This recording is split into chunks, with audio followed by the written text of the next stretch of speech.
Aditya L show रूस और चीन को पीछे छोड़ स्पेस मार्केट में कैसे अगली कतार में पहुंचा।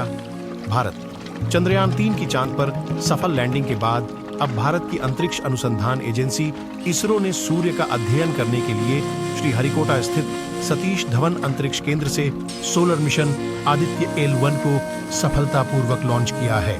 इसके साथ ही आकाश गंगा मेन अंतरिक्ष अन्वेषण का एक नया युग शुरू हो गया है। यह मिशन चंद्रयान की तरह पहले ऊंचाई पर पृथ्वी की परिक्रमा करेगा और फिर यह अधिक तेजी से सूर्य की ओर उड़ान भरेगा। आदित्य L1 पृथ्वी से लगभग 15 लाख किलोमीटर की ऊंचाई तक पहुंचेगा, जब तक कि यह पृथ्वी और सूर्य के गुरुत्वाकर्षण बल पर काबू नहीं पा लेता। ये बीच में एक बिंदु यानी लैग्रेंज पॉइंट पर रुकेगा, जिसे वैज्ञानिक भाषा में L1 नाम दिया गया है। आदित्य L1 अंतरिक्ष यान यह दूरी करीब 4 महीने में तय करेगा। यहाँ से वह सूर्य की विभिन्न गतिविधियों, आंतरिक और बाहरी वातावरण आदि का अध्ययन करेगा। चंद्रयान 3 चांद के दक्षिणी ध्रुव पर पहुंचकर भारत ने रचा इतिहास। भारतीय स्पेस एजेंसी इसरो ने बताया है कि लैंडर विक्रम ने अपने मिशन के लक्ष्यों को हासिल कर लिया है। विक्रम लैंडर ने एक हॉप एक्सपेरिमेंट किया था।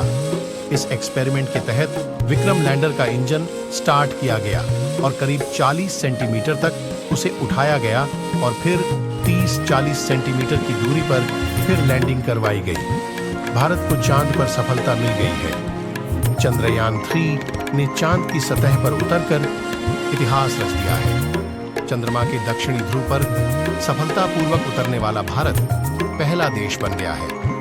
चंद्रमा पर विक्रम लैंडर की सॉफ्ट लैंडिंग के बाद प्रज्ञान रोवर उसमें से निकलेगा और चंद्रमा की सतह पर घूमकर शोध करेगा और जानकारी जुटाएगा।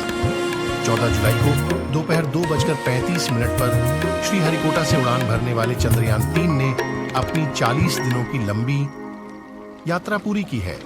इसरो के बताए गए विवरण के मुताबिक चंद्रयान 3 के लिए मुख्य रूप से 3 उद्देश्य निर्धारित हैं। चंद्रमा के दक्षिणी ध्रुव पर लैंडर की सॉफ्ट लैंडिंग कराना, चंद्रमा की सतह कही जाने वाली रेजोलिथ पर लैंडर को उतारना और घुमाना, लैंडर और रोवर से चंद्रमा की सतह पर शोध कराना। आदित्य मिशन का मकसद, वे कहते हैं, सूर्य अपने असीम ताप की वजह से हमारे लिए एक प्राकृतिक प्रयोगशाला है, उन क्रियाओं का अध्ययन करने के लिए जिसे धरती पर उत्पन्न करना संभव नहीं है। सूर्य हमारा सबसे नजदीकी तारा है।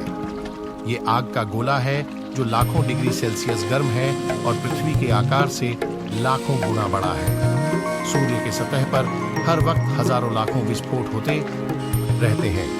विस्फोट की वजह वहां मौजूद चार्ज प्लाज्मा, प्रचंड तापमान और मैग्नेटिक फील्ड है।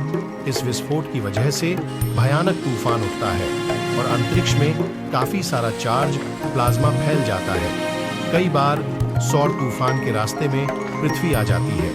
हालांकि पृथ्वी के मैग्नेटिक फील्ड और बाहरी परत की वजह से अमूमन सौर तूफान पृथ्वी की सतह तक नहीं पहुंच पाते हैं, लेकिन इससे पृथ्वी के वायुमंडल के बाहरी परत पर खतरा पैदा हो जाता है, जहां दुनिया भर की हजारों सैटेलाइट पृथ्वी की कक्षा में चक्कर काट रही है। धरती पर जीवन सूर्य की वजह से पनपता है। अगर सूर्य की रोशनी धरती पर न पड़े तो जीवन की उत्पत्ति संभव ही नहीं है। लेकिन हो सकता है एक समय ऐसा भी आए जब सूर्य से निकलने वाली ऊष्मा, प्लाज्मा या सौर हवाओं की तीव्रता इतनी तेज हो जाए कि पृथ्वी और इसकी कक्षा में काम कर रहे। ऐसी और भी जानकारी पाने के लिए चैनल को सब्सक्राइब कर लीजिएगा।